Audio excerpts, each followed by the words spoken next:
Hi friends, welcome to KD service channel. இன்றைக்கி நான் வந்து ஸ்டார் டெல்டா ஸ்டார்டர் பற்றி தான் சொல்ல போகிறேன். இது வந்து வித்தவுட் டைமர் வந்து ஃபால்ட் ஆனதுனால இப்போ நாங்கள் வந்து புஷ் பட்டன் அழுத்தி பிடிச்சா ஸ்டார் ஒர்க் ஆகிற மாதிரி ரெடி பண்ணியிருக்கோம். இதை பற்றி தான் இன்றைக்கி எக்ஸ்பிளைன் பண்ண போகிறேன். இதில் வந்து first starter, second starter, third ஸ்டார்டர்னு வச்சுக்குவோம். இது வந்து ஃபஸ்ட்டு ஸ்டார்டரோட ஃபஸ்ட்டு நாப்லேருந்து ரெண்டாவது ஸ்டார்டரோட ஃபஸ்ட் நாப்புக்கு ஒயர் கனெக்ஷன் கொடுக்கணும். அதே மாதிரி சென்டர்லேருந்து சென்டருக்கும் தேர்ட்லேருந்து தேர்டுக்கும் கொடுத்துடணும். லாஸ்ட்டு மூணாவது ஸ்டார்டர் வந்து ஸ்டாருக்காக யூஸ் பண்ணுறது, அதுக்கு வந்து இது போத்தக்காவில். அடுத்து பார்த்திங்கன்னா இது வந்து ஸ்டாருக்காக கொடுத்துருக்கேன். இதில் வந்து மோட்ரு ஒயர் வந்து இந்த மூணுலேயும் கொடுத்துடலாம். கொடுத்துட்டிங்க அப்படின்னா ஆன் பண்ணும்போது இது ரெண்டில் எதுலேயும் உங்களை சப்ளை கொடுத்துக்கலாம். இப்போ ஃபஸ்ட்டு ஸ்டார்டரோட ஃபஸ்ட்டில் இருந்து சப்ளை வந்து நோ வோல்ட் காயிலுக்கு வருது. இந்த நோ வோல்ட் காயில் எப்போவுமே வந்து சப்ளை இருக்கிறதுக்காக இந்த ஃபஸ்ட்டு இதிலேருந்து எடுத்து டைரெக்டாக இந்த நோ வோல்ட் காயில் கொடுத்துட்டு, இந்த நோ வோல்ட் காயிலேருந்து ரெண்டாவது ஸ்டார்டரோட நோ வோல்ட் காயிலில் ஒரு சைடு கொடுத்துட்டு, மூணாவது ஸ்டார்டரோட நோ வோல்ட் காயிலையும் ஒரு சைடு கொடுக்கணும். இப்போ வந்து இது வந்து சீரியஸ் கனெக்ஷன் மாதிரி மூணுலேயுமே வந்து ஒன் சைடு சப்ளை இருக்கும். ஸ்டார்டர் ஆன் ஆகிறதுக்கு ரெடியாக இருக்கும். அதுக்காக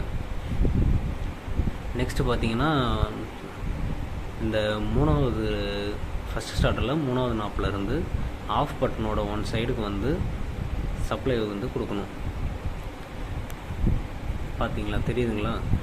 அதிலேருந்து இந்த இதுக்கு வந்து ஆஃப் பட்டனோட ஒன் சைடு கொடுத்துட்டு, அதிலேருந்து கண்டினியூ வருது பார்த்தீங்களா, அது வந்து ஆன் பட்டனோட ஒன் சைடுக்கு போயிடும். அதாவது இந்த லாஸ்ட்டு ஸ்டார்டரோட இந்த லாஸ்ட்டில் போயிடும். ஃபஸ்ட்டு ஸ்டார்டரோட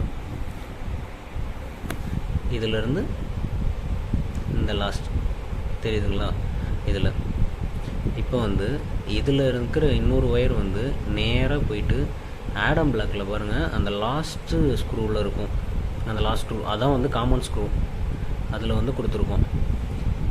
அதில் கொடுத்துருக்கிறதுனால வந்து ஸ்டாருக்கும் டெல்டாக்கும் மாறி மாறி சப்ளை போகிறதுக்காக அந்த ஆடம் பிளாக்கில் காமனாக இந்த ஒயரை கொடுக்குறோம். அடுத்து இந்த ஒயர் பார்த்திங்கன்னா புஷ் பட்டன் அழுத்தினா மட்டும் இது வழியாக சப்ளை போகும். அழுத்துறதை விட்டுட்டோம்னா அது ஆஃப் ஆகிடும். இது வந்து பார்த்திங்கன்னா ஸ்டாரோட ஸ்டார்டரில் இருக்குது. இது புஷ் பட்டன் அழுத்தும் போது ஆன் ஆகிக்கும். புஷ் பட்டன்லேருந்து கை எடுத்த உடனே கட் ஆகிடும். இப்போ ஆடம் பிளாக்லேருந்து கீழேருந்து சப்ளை வந்து அந்த மேலே டாப்பில் இருக்கிற ஸ்க்ரூப் வந்து அதில் இருந்து டைரெக்டாக வந்து மெயின் ஸ்டார்டர் வந்து ஆன் ஆகும். மெயின் ஸ்டார்டரோட காயிலுக்கு பாருங்கள் வருது பாருங்கள், அதிலேருந்து கண்டினியூ காயில் இருக்குது பாருங்கள், இது வந்து ஆன் ஆகும். இது ஆன் ஆன உடனே நெக்ஸ்ட்டு இது வந்து மோட்ரு வந்து ஸ்டாரில் ரன் ஆக ஆரம்பிச்சிடும்.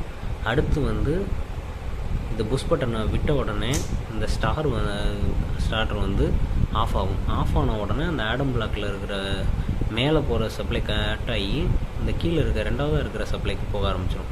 இப்போ இதுக்கு போன உடனே இதிலேருந்து டைரெக்டாக வந்து இந்த ரெண்டாவது ஸ்டார்டர் ஆன் ஆகி டெல்டா வந்து வேலை செய்ய ஆரம்பிச்சிடும். இவ்வளோ தான் ஃப்ரெண்ட்ஸ் இந்த ஸ்டார்டரோட ஒர்க்கு.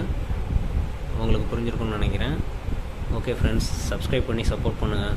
இது மாதிரி எந்த ஸ்டார்டரில் ப்ராப்ளம்னாலும் கமெண்ட் பண்ணுங்கள், கண்டிப்பாக உங்களுக்கு ஹெல்ப் பண்ணுறேன். தேங்க்யூ.